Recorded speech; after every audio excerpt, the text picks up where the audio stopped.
പ്രിയ വിദ്യാർത്ഥികളെ, റിട്ടയർമെൻറ്റിൻ്റെ സമയത്ത് അതല്ലെങ്കിൽ ഡെത്തിൻ്റെ സമയത്ത് അക്കൗണ്ടൻറ്റ് ചെയ്യേണ്ട പ്രധാനപ്പെട്ട കാര്യങ്ങളാണ് നമ്മൾ ചർച്ച ചെയ്യുന്നത്. അതിൽ new profit sharing ratio calculation, gaining ratio calculation, then treatment of good വില്ല്. ഈ 3 കാര്യങ്ങളാണ് കഴിഞ്ഞ ക്ലാസ്സുകളിൽ നമ്മൾ ചർച്ച ചെയ്തത്. ഇന്ന് ചർച്ച ചെയ്യുന്നത് revaluation of assets and reassessment of liabilities and adjustment of accumulated profits and losses. ഈ റീകോൺസ്റ്റിറ്റ്യൂഷൻ്റെ സമയത്ത് എക്സിസ്റ്റിംഗ് അസറ്റുകളുടെ വില റീവാല്യൂ ചെയ്യുക, അതല്ലെങ്കിൽ ലയബിലിറ്റീസിൻ്റെ എമൗണ്ടുകൾ റീഅസസ് ചെയ്യുക, ദെൻ അങ്ങനെ യഥാർത്ഥ ഒരു എമൗണ്ടിലേക്ക് ബാലൻസ് ഷീറ്റിലെ എമൗണ്ടുകൾ കൊണ്ടുവരികയാണ് ചെയ്യുന്നത്. ഇത് നമ്മൾ അഡ്മിഷൻ്റെ സമയത്ത് ചെയ്ത അതേ കാര്യങ്ങൾ തന്നെയാണ്, എന്നാലും ഞാൻ ഒരിക്കൽ കൂടി അത് റിപ്പീറ്റ് ചെയ്യാണ്. ദെൻ പിന്നീട് നമ്മൾ പഠിക്കുന്നത് adjustment of accumulated profits and losses. ഇത് നമ്മൾ അഡ്മിഷൻ്റെ ചാപ്റ്ററിൽ നമ്മൾ ഡിസ്കസ് ചെയ്തതാണ്. കുറേ വർഷങ്ങളായിട്ട് ഡിവൈഡ് ചെയ്യാതെ മാറ്റി വെച്ചിട്ടുള്ള റിസർവ്, അതല്ലെങ്കിൽ അക്കുമുലേറ്റഡ് പ്രോഫിറ്റ്, അതല്ലെങ്കിൽ ലോസ്, അതെങ്ങനെയാണ് ക്യാപിറ്റൽ അക്കൗണ്ടിലേക്ക് ട്രാൻസ്ഫർ ചെയ്യുന്നത് എന്ന് നമ്മൾ അഡ്മിഷൻ്റെ സമയത്ത് പഠിച്ചിട്ടുണ്ട്. ആ ട്രീറ്റ്മെൻറ്റിനെയാണ് ഇവിടെയും വരുന്നത്. നമുക്കൊന്നുകൂടി ചർച്ച ചെയ്യാം. അപ്പോൾ ആദ്യം revaluation of assets and reassessment of liabilities. ഈ റീവാലുവേഷൻ ചെയ്യേണ്ടി വരുന്ന സാഹചര്യം, ഈ റീകോൺസ്റ്റിറ്റ്യൂഷൻ്റെ സമയത്ത് ബാലൻസ് ഷീറ്റിൽ കാണുന്ന അസറ്റുകളുടെയും ലയബിലിറ്റികളുടെയും എമൗണ്ട്, വാല്യൂ, അത് യഥാർത്ഥ എമൗണ്ടുമായിട്ട് ഡിഫറൻസ് വരാനുള്ള സാധ്യത ഉണ്ട്. അങ്ങനെ ഡിഫറൻസുകൾ ഉണ്ടെങ്കിൽ ആ ഡിഫറൻസുകൾ കൂടി കണ്ടെത്തി അത് കറക്റ്റ് ചെയ്യുന്ന ഒരു പ്രോസസ്സാണ് revaluation of assets and reassessment of liabilities. Then അതിന് പുറമെ നേരത്തെ റെക്കോർഡ് ചെയ്യാൻ വിട്ടുപോയിട്ടുള്ള അസറ്റുകൾ ഉണ്ടെങ്കിൽ അത് റെക്കോർഡ് ചെയ്യണം. ദെൻ നേരത്തെ റെക്കോർഡ് ചെയ്യാൻ വിട്ടുപോയിട്ടുള്ള ലയബിലിറ്റീസ് ഉണ്ടെങ്കിൽ അതും എന്ത് ചെയ്യണം, അതും അക്കൗണ്ടിലേക്ക് കൊണ്ടുവരണം. ഈ ഒരാവശ്യത്തിന് വേണ്ടിയിട്ടാണ് ഈ റീവാലുവേഷൻ അക്കൗണ്ട് നമ്മൾ ചെയ്യുന്നത്. Assets and liabilities of A firm must be revalued at the time of retirement or death of A partner. അതങ്ങനെ ചെയ്തിരിക്കണം. The reason is that the actual value of assets and liabilities may be different from those shown in the balance sheet. അപ്പോൾ യഥാർത്ഥ വിലയും balance ഷീറ്റിൽ എഴുതിയ എമൗണ്ടും തമ്മിൽ difference വരാനുള്ള സാധ്യതകളുണ്ട്. അങ്ങനെ ഉണ്ടെങ്കിൽ നമുക്കത് കറക്റ്റ് ചെയ്യണം. Not only that, there may be some unrecorded assets and liabilities which need to be brought in to books. Unrecorded അസറ്റുകളും അക്കൗണ്ട് ചെയ്യണം, അൺറെക്കോർഡ് ലയബിലിറ്റി ഉണ്ടെങ്കിൽ അതും നമ്മൾ കണ്ടെത്തി അതും റെക്കോർഡ് ചെയ്യണം. അപ്പോൾ ഇതിനു വേണ്ടി നമ്മൾ തയ്യാറാക്കുന്ന അക്കൗണ്ടിൻ്റെ പേരാണ്, എന്താണ് അക്കൗണ്ടിൻ്റെ പേര്? Revaluation account or profit and loss adjustment account. ഇത് എന്തിനു വേണ്ടിയിട്ടാണ് പ്രിപ്പയർ ചെയ്യുന്നത്? It is prepared to ascertain net gain or loss on revaluation of assets and liabilities and bringing unrecorded items into firms books. അപ്പോൾ അസറ്റുകളും ലയബിലിറ്റീസും revalue ചെയ്യുന്നതിലൂടെ, അതല്ലെങ്കിൽ unrecord അസറ്റുകളും അൺറെക്കോർഡ് ലയബിലിറ്റീസും റെക്കോർഡ് ചെയ്യുന്നതിലൂടെ ആ പാർട്ണർഷിപ്പ് ഫേമിന് വന്നിട്ടുള്ള പ്രോഫിറ്റ് അല്ലെങ്കിൽ ലോസ് കണ്ടെത്തി അത് പാർട്ട്നേഴ്സിൻ്റെ ക്യാപിറ്റൽ അക്കൗണ്ടിലേക്ക് ട്രാൻസ്ഫർ ചെയ്യുന്നതിന് വേണ്ടിയിട്ടാണ് റീവാലുവേഷൻ അക്കൗണ്ട് നമ്മൾ തയ്യാറാക്കുന്നത്. അപ്പോൾ പ്രസൻറ്റ് വാല്യൂയിലേക്ക് നമുക്ക് എല്ലാ അക്കൗണ്ടുകളുടെയും ബാലൻസ് കൊണ്ടുവരാൻ ഈ പ്രോസസ്സിലൂടെ നമുക്ക് കഴിയും. അപ്പോൾ ഇതിൽ വരുന്ന പ്രധാനപ്പെട്ട ജേണൽ എൻട്രികൾ എന്തൊക്കെയാണെന്ന് നമുക്കൊന്ന് നോക്കാം. First, for increase in the value of assets. ഇപ്പോൾ റീവാലുവേഷൻ്റെ സമയത്ത് ഏതെങ്കിലും അസറ്റുകളുടെ വില ബുക്ക് വാല്യൂവിനേക്കാളും ഉയർന്നതായിട്ട് നമ്മൾ കണ്ടെത്തി കഴിഞ്ഞാൽ എന്താണ് ജേണൽ എൻട്രി എഴുതേണ്ടത്? അപ്പോൾ ആദ്യം നിങ്ങൾ മനസ്സിലാക്കേണ്ടത് റീവാലുവേഷൻ അക്കൗണ്ട് എന്ന് പറയുന്നത് ഒരു നോമിനൽ അക്കൗണ്ടാണ്. റീവാലുവേഷൻ അക്കൗണ്ട് ഡെബിറ്റ് ചെയ്യുന്നത് ലോസ് വരുന്ന സമയത്താണ്. നഷ്ടം വരുമ്പോൾ റീവാലുവേഷൻ അക്കൗണ്ട് ഡെബിറ്റ് ചെയ്യണം. ദെൻ റീവാലുവേഷൻ അക്കൗണ്ട് ക്രെഡിറ്റ് ചെയ്യേണ്ടത് പ്രോഫിറ്റ് ഓൺ റീവാലുവേഷൻ വരുന്ന സമയത്താണ്. ഇപ്പോൾ ഇവിടെ ഈ കേസ് നോക്കാം. Increase in the value of assets. അസറ്റിൻ്റെ വാല്യൂ ഇൻക്രീസ് ചെയ്തു എന്ന് പറഞ്ഞാൽ it is a profit on revaluation. Profit on revaluation ആകുമ്പോൾ റീവാലുവേഷൻ അക്കൗണ്ടിനെ ക്രെഡിറ്റ് ചെയ്യണം. അസറ്റിൻ്റെ വാല്യൂ ആണ് ഇൻക്രീസ് ചെയ്തിട്ടുള്ളത്, അതുകൊണ്ട് അസറ്റ് അക്കൗണ്ടിനെ ഡെബിറ്റ് ചെയ്യണം. അപ്പോൾ ഏതൊക്കെ അസറ്റിനാണോ ഇൻക്രീസ് ചെയ്തിട്ടുള്ളത്, വാല്യൂ ഇൻക്രീസ് ചെയ്തിട്ടുള്ളതെല്ലാം ഡെബിറ്റ് ചെയ്ത് റീവാലുവേഷൻ അക്കൗണ്ടിനെ ക്രെഡിറ്റ് ചെയ്യണം. ദെൻ രണ്ടാമത്തെ സാഹചര്യം, for decrease in the value of assets. അസറ്റിൻ്റെ വിലയിൽ കുറവ് വരികയാണെങ്കിലോ അത് റീവാലുവേഷൻ ലോസ് ആണ്. അങ്ങനെയാണെങ്കിൽ റീവാലുവേഷൻ അക്കൗണ്ടിനെ ഡെബിറ്റ് ചെയ്യണം. അസറ്റിൻ്റെ വില കുറയാണ് ചെയ്യുന്നത്, അതുകൊണ്ട് അസറ്റ് അക്കൗണ്ടിന് എന്ത് ചെയ്യണം? ക്രെഡിറ്റ് ചെയ്യണം. ദെൻ മൂന്നാമത്തെ situation, for increase in the amount of liabilities. ഒരു ലാബിലിറ്റിയുടെ എമൗണ്ട് നമ്മൾ നേരത്തെ എഴുതിയതിനേക്കാൾ കൂടുതലാണെന്ന് നമ്മൾ മനസ്സിലാക്കി കഴിഞ്ഞാൽ it is a loss on revaluation. Revaluation അക്കൗണ്ടിന് ഡെബിറ്റ് ചെയ്യണം. ദെൻ ലാബിലിറ്റി ഇൻക്രീസ് ചെയ്യാണ്. ലാബിലിറ്റി ഇൻക്രീസ് ചെയ്യുമ്പോൾ ലാബിലിറ്റി എന്ത് ചെയ്യണം? ക്രെഡിറ്റ് ചെയ്യണം. അപ്പോൾ increase in the amount of liabilities liability അക്കൗണ്ടിലേക്ക് ക്രെഡിറ്റ് ചെയ്തു. ലോസ് ആയതുകൊണ്ട് റീവാലുവേഷൻ അക്കൗണ്ടിനെ ഡെബിറ്റ് ചെയ്തു. Then fourth, for decrease in the amount of liabilities.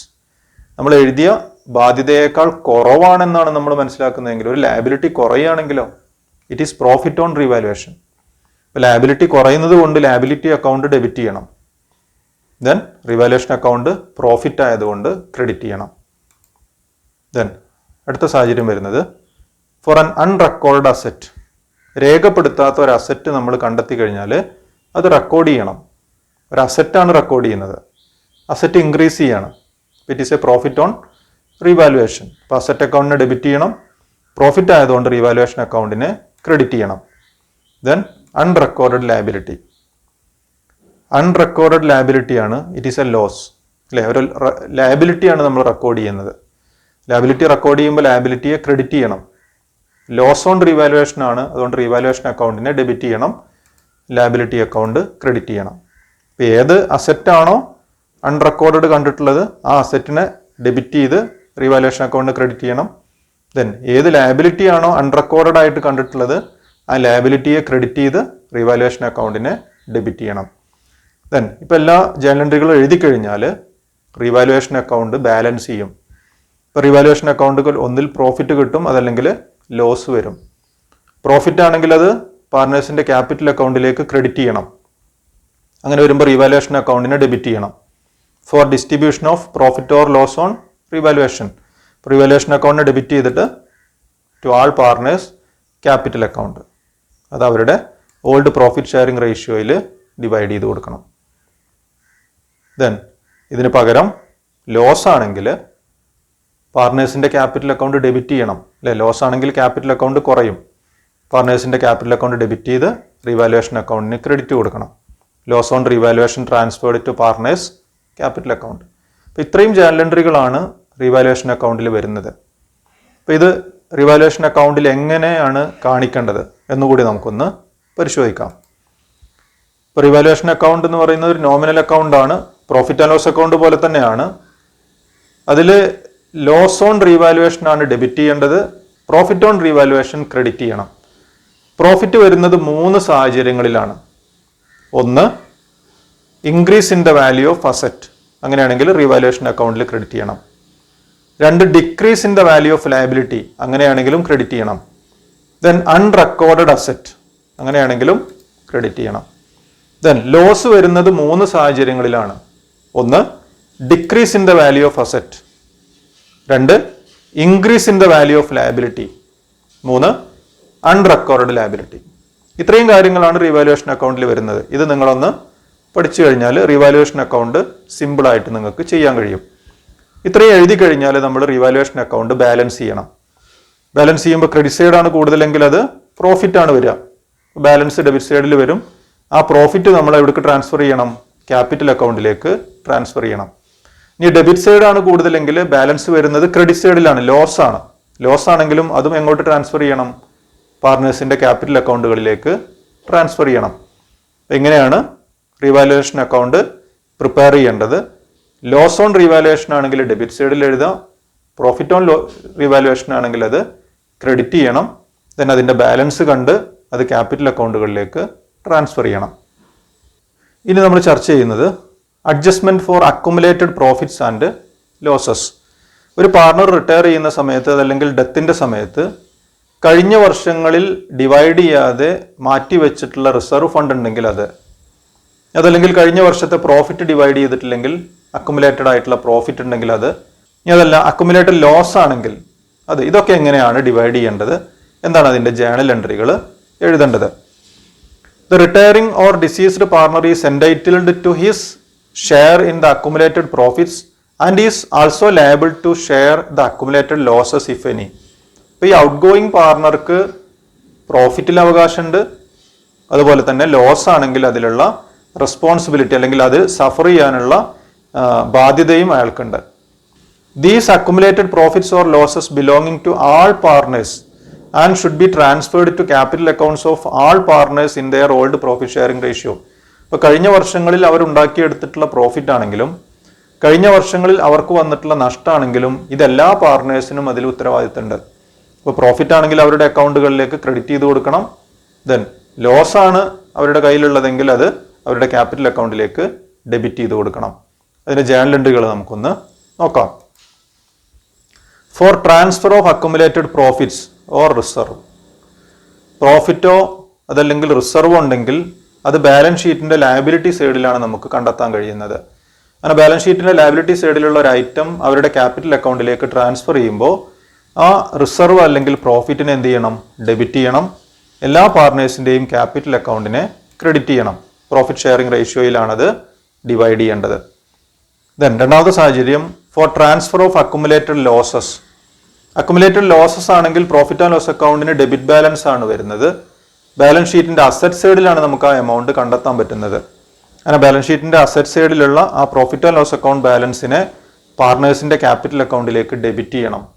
പാർട്ട്നേഴ്സിന്റെ capital account loss ആയതുകൊണ്ട് എന്ത് ചെയ്യും?